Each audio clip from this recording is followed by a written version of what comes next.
નમસ્કાર, આપ જોઈ રહ્યા છો ન્યૂઝરૂમ અને આપની સાથે હું છું પ્રદીપ। વર્ષ 2015ની પહેલાથી પાટીદાર સમાજનું એક આંદોલનની શરૂઆત થઈ। 15થી વર્ષ 2019, 20, 21 સુધી પાટીદાર સમાજના યુવાનો એ આંદોલન માટે, એ પાટીદાર સમાજને ન્યાય મળે એ માટે મથતા રહ્યા અને આ તમામ યુવાનોની મહેનતથી ગુજરાતની અંદર લેવા અને કડવાનો ભેદ ઉકેલાયો ને તમામ લોકો એક સાથે પાટીદાર શબ્દ કહેતા હતા। એ પહેલા 2015ની જો વાત કરીએ તો તમામ લોકો કડવા અને લેવા તરીકે ઓળખાતા ને તમામ લોકો કહેતા પણ હતા।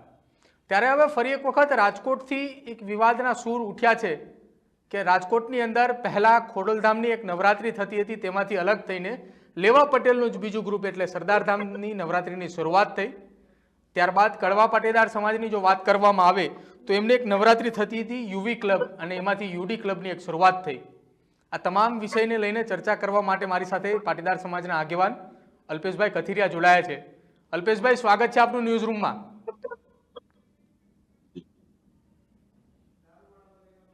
અલ્પેશભાઈ, 2015થી એક આંદોલનની શરૂઆત થઈ અને તમામ યુવા નેતાઓ સાથે મળીને, યુવાનો સાથે મળીને લેવા અને કડવાનો ભેદ ઉકેલાયો અને પાટીદાર સંબોધન માટે લોકોને આગ્રહ કરવામાં આવ્યો અને બંને સમાજ એક થયા અને તમામ લોકો પાટીદાર કહેતા હતા અને હવે આ બંને સમાજ ક્યાંક અલગ પડતા હોય તેવું દેખાઈ રહ્યું છે।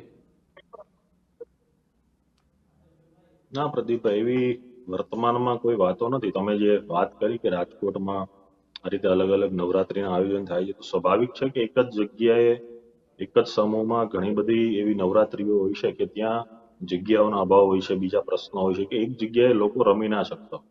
અને કોઈ પણ સંસ્થાઓ સ્થપાતી હોય છે ત્યારે ઘણા લાંબા ગાળા પછી એ સંસ્થાઓમાંથી અલગ અલગ લોકો છૂટા પડતા હોય છે, નવા આવતા હોય છે, કોઈ જૂના લોકો એમાંથી વિદાય લેતા હોય છે, ત્યારે નવી સંસ્થાઓ બનતી હોય છે। પણ સામાજિક રીતે કોઈ પણ સંસ્થાઓ હોય, એ ચાહે ખોડલધામ હોય, સરદારધામ હોય, ઉમિયાધામ હોય, તમે યુડી ક્લબની વાત કરી, યુવી ક્લબોની વાતો કરી, તો દરેક સંસ્થાઓનો હેતુ છે પાટીદાર સમાજના ઉત્થાનનો છે, પાટીદાર સમાજની એકતાનો છે અને નવરાત્રીના માધ્યમથી જે આપણી રૂઢિ પૌરાણિક જે નવરાત્રીઓ છે એ જાળવી રાખવી, નવરાત્રીમાં ખાસ કરીને મહિલાઓને સુરક્ષા મળે, બહેનો દીકરીઓ શાંતિથી રમી શકે, એ મુખ્ય હેતુ નવરાત્રીનો હોય છે। અને હાલની નવરાત્રીઓમાં દરેક બાબતોમાં મહિલા સુરક્ષા અને પારિવારિક નવરાત્રી થાય એવી દરેક પાટીદાર સમાજની સંસ્થાઓનો હેતુ છે। પણ અલ્પેશભાઈ, આપ એમ કહ્યું કે દરેક પાટીદાર સમાજનો એક હેતુ હોય છે કે બહેનો સુરક્ષિત રહે, નવરાત્રી બધા સમાજ સાથે મળીને ઉજવે, પણ આ અલગ કેમ કર્યું? એમ જો ખોડલધામની અંદરથી સરદારધામ અલગ પડ્યું તો રાજકોટની અંદર જ ખોડલધામ બે જગ્યાએ આયોજન કરી શકે। યુવીમાંથી યુડી ક્લબ અલગ બન્યું તો યુવી ક્લબ જ બે જગ્યાએ આયોજન કરી શકે। જો અલગ ક્લબ બન્યું છે તો એ મેમ્બર તો એમાંથી જ તૂટ્યા છે ને કે જે યુવી ક્લબમાં હતા। મેમ્બરો તૂટવા કરતા પણ ઘણી મેં વાત પહેલા કરી એમ કે સંસ્થાઓમાંથી દરેક નવી નવી સંસ્થાઓનો જન્મ થતો હોય છે।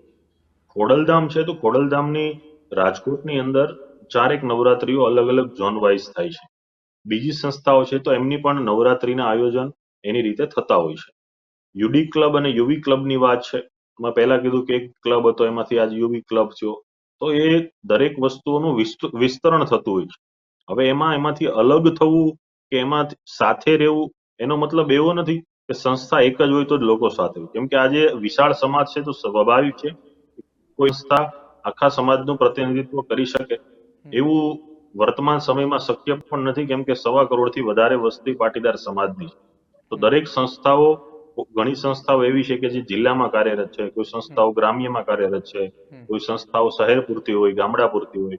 મોટી જે સંસ્થાઓ છે, સમાજની માતૃ સંસ્થાઓ છે, ઉમિયાધામ છે, ખોડલધામ છે, તે સમગ્ર ગુજરાતમાં અને ગુજરાત બહાર પણ સમાજનું નેતૃત્વ કરી રહી।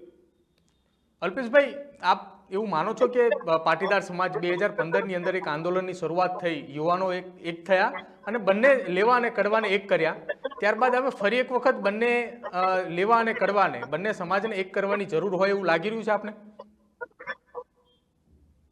સદીઓથી સમાજ એક થાય, સમાજનો જે વાડાઓ છે એ દૂર થાય, સમાજની આત્મીયતા વધે, એકાત્મતા વધે, આ માટે અમે તો એક માત્ર સૈનિક તરીકે કાર્ય કર્યું છે, પણ અમારી પહેલા પણ ઘણા બધા વડીલો છે, સામાજિક આગેવાનો છે, ઘણા તો એવા વડીલો છે કે આજે હયાત પણ નથી। દરેકના ફળ સ્વરૂપે પાટીદાર સમાજ એક થયો છે। ચાહે કડવા પટેલ હોય, લેવા પટેલ હોય, દરેક પટેલ સમાજના લોકો તાણાવાણા અને જે આ બંધનો છે એમાંથી મુક્ત થયા છે. આજે સૌથી વધારે મહત્વ શિક્ષણને લોકો આપી રહ્યા છે.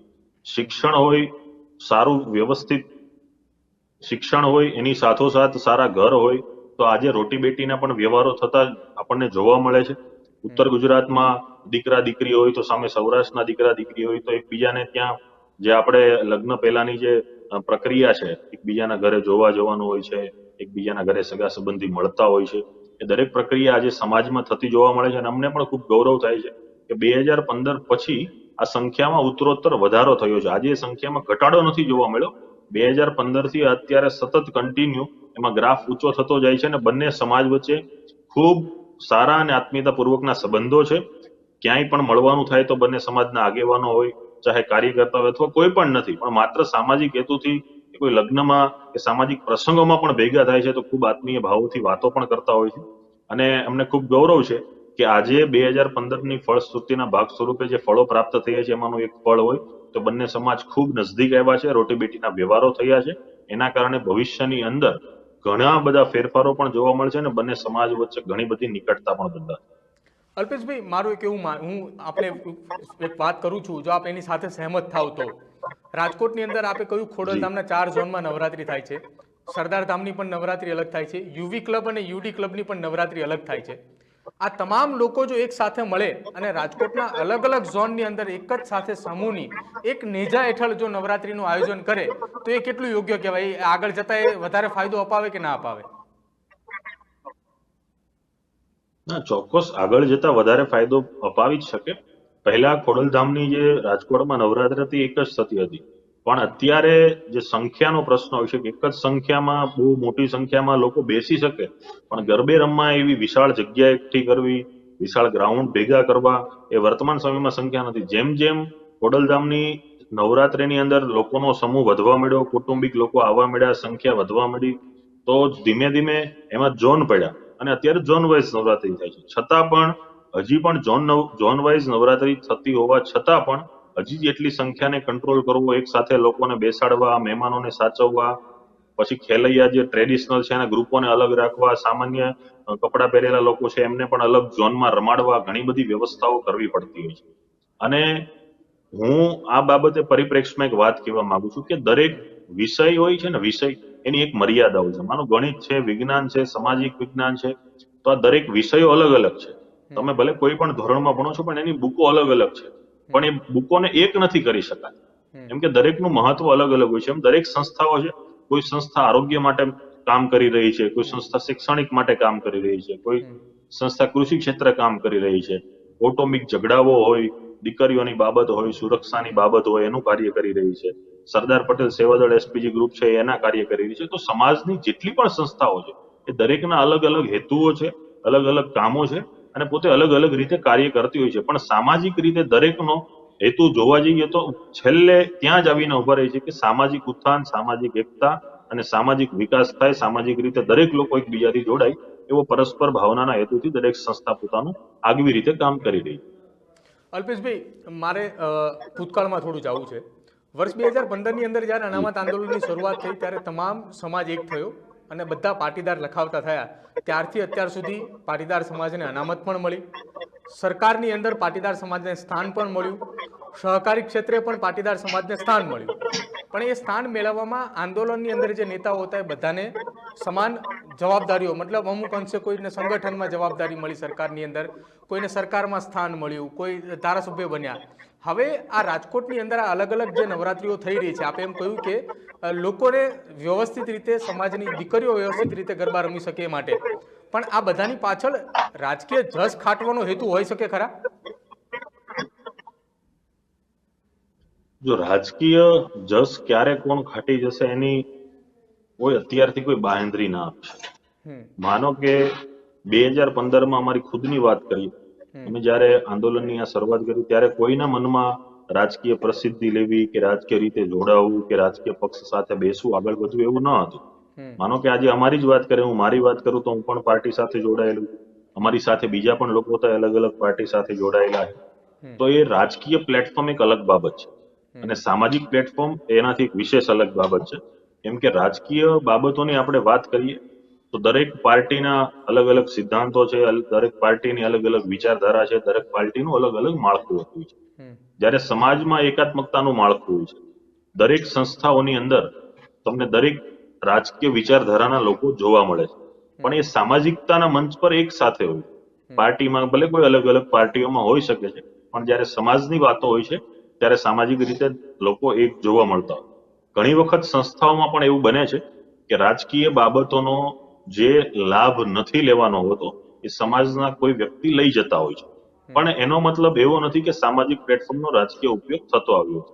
સામાજિક પ્લેટફોર્મનો ઉપયોગ સામાજિક રીતે પણ ખૂબ મજબૂત રીતે થાય છે. વ્યક્તિગત વિચારધારાથી, વ્યક્તિગત બાબતથી કોઈ પણ રાજકીય પાર્ટી સાથે લોકો જોડાતા હોય છે, ચાહે કાર્યકર્તા હોય, ટ્રસ્ટીઓ હોય, આગેવાનો હોય કે પ્રમુખશ્રી સાથેની એની ટીમમાંથી કોઈ સભ્ય હોય. આજે ઘણી બધી સંસ્થાના આગેવાનો છે, ટ્રસ્ટીઓ છે, અલગ અલગ રાજકીય પાર્ટીઓ સાથે જોડાયેલા છે, પણ જ્યારે પણ સામાજિક બાબતો આવતી હોય છે ત્યારે સામાજિક પ્લેટફોર્મ ઉપર સામાજિક વાતો થતી હોય છે. બંને પ્લેટફોર્મ ખૂબ અલગ અલગ છે અને ઘણી વખત એકબીજાનો ઉપયોગ પણ થતો હોય છે. ક્યારેક સામાજિકતાના કામમાં રાજકીય દખલગીરી પણ જોવા મળે છે, તો ઘણી વખત રાજકીય કાર્યક્રમોની અંદર સામાજિક દખલગીરી પણ જોવા મળતી હોય છે. પણ અંતે એનો ઉપયોગ સમાજના સારા કામ માટે થાય, સમાજના લોકો માટે થાય, સમાજના છેવાડાના લોકોને લાભ મળે હેતુથી થાય, તો હું માનું છું કે સમાજના દરેક વ્યક્તિઓને એનો લાભ મળે. અલ્પેશભાઈ, એક અંતિમ સવાલ કરવો છે. રાજકોટની અંદર તો હવે અલગ અલગ ક્લબો તૈયાર થઈ ગયા, સમાજના અલગ અલગ ભાગ પડ્યા. સુરતની અંદર જો આ પ્રકારની પરિસ્થિતિનું નિર્માણ થાય તો આપ કઈ રીતે એને જોવો છો? સુરતની વાત કરીએ કે રાજકોટની વાત કરીએ કે સમગ્ર ગુજરાતની વાત કરીએ, મેં કીધું એમ કે અલગ અલગ સંસ્થાઓના અલગ અલગ કાર્ય હોય છે, કોઈ એમાં ફાટા પડવાની વાતો નથી. માનો કે સુરત છે તો અહીંયા દરેક સંસ્થાઓ અહીંયા દર મહિને ઓછામાં ઓછા 5 થી પણ વધારે સામાજિક પ્રોગ્રામ હોય છે કે એમાં દરેક સંસ્થાઓ એક સાથે હોય છે. કોઈ ટ્રસ્ટોના પ્રોગ્રામ હોય, કોઈ સામાજિક સંસ્થાઓના પ્રોગ્રામ હોય છે, કોઈ એનજીઓના પ્રોગ્રામ હોય છે, કોઈ સ્કૂલોના પ્રોગ્રામ હોય છે, કોઈ સામાજિક પ્રોગ્રામ હોય છે. તો અલગ અલગ સંસ્થાના પ્રતિનિધિઓ મળે છે, એક મંચ ઉપર બેસે છે, કેમ કે સમાજનું પ્રતિનિધિત્વ કોઈ એક વ્યક્તિ ક્યારેય ના કરી શકે. સમાજનું સામૂહિક પ્રતિનિધિત્વ દરેક લોકો કરતા હોય છે અને એમાં સારા મોળા નરસા પ્રસંગ એકબીજાને મળવું અને સારા મોળા નરસા માણસોને પણ સાથે રાખી સમાજનું ઉત્થાન કરવું એ દરેક લોકોની એક પવિત્ર ફરજ હોય છે. અને એ ફરજના ભાગરૂપે ભલે તમે કોઈ પણ સંસ્થા સાથે જોડાયેલા હોય, સમાજની કોઈ પણ પાંખ હોય, પણ સમાજના અંતિમ લોકોને, સમાજના નાના માણસોને, ગરીબ માણસોને જે ખરેખર જરૂર છે, ચાહે સંસ્થાકીય મદદ હોય, સામાજિક હોય, રાજકીય હોય, આર્થિક મદદ હોય, આરોગ્યની સેવા હોય, શિક્ષણની સેવા હોય, ખેતીની સેવા હોય, રોજગારીની સેવા હોય, તો દરેક સંસ્થા પોતાના પ્લેટફોર્મથી અલગ અલગ માધ્યમોથી સેવા કરે છે. બિલકુલ અલ્પેશભાઈ, અમારી સાથે જોડાવા બદલ આપનો આભાર. તો આ હતા પાટીદાર સમાજના આગેવાન અલ્પેશ કથિરિયા. તેમણે જણાવ્યું કે પાટીદાર સમાજ પહેલાં કરતાં હવે ધીમે ધીમે બહોળો થઈ રહ્યો છે અને સમાજની બહેનો જે છે તેમને ગરબા રમવા, એટલે કે નવરાત્રિની અંદર સમાજની બહેનો અન્ય કોઈ જગ્યાએ ના જાય, સમાજના જ ગરબાની અંદર ગરબા રમે. બહેનોની સુરક્ષાને ધ્યાને લઈને રાજકોટની અંદર આ પરિસ્થિતિનું નિર્માણ થઈ રહ્યું છે. રાજકીય જસ ખાટવાની જ્યારે વાત કરી ત્યારે અલ્પેશભાઈએ કહ્યું કે સમાજની અંદરથી કોઈ આગેવાન એ જ્યારે સમાજની આગળ આવતો હોય, સમાજથી આગળ આવતો હોય, ત્યારે કોઈ નક્કી ના કહી શકાય કે ક્યારે એ વ્યક્તિ રાજકીય જસ ખાટી શકે, કોણ એ રાજકીય જસ ખાટી શકે. પણ રાજકોટની આ ઘટનાને લઈને આપનું શું કહેવું છે, આપ અમારા કોમેન્ટ બોક્સની અંદર જણાવજો. અમારી ચેનલ ન્યૂઝ રૂમને આજે જ લાઇક કરો, શેર કરો અને સબસ્ક્રાઇબ કરો.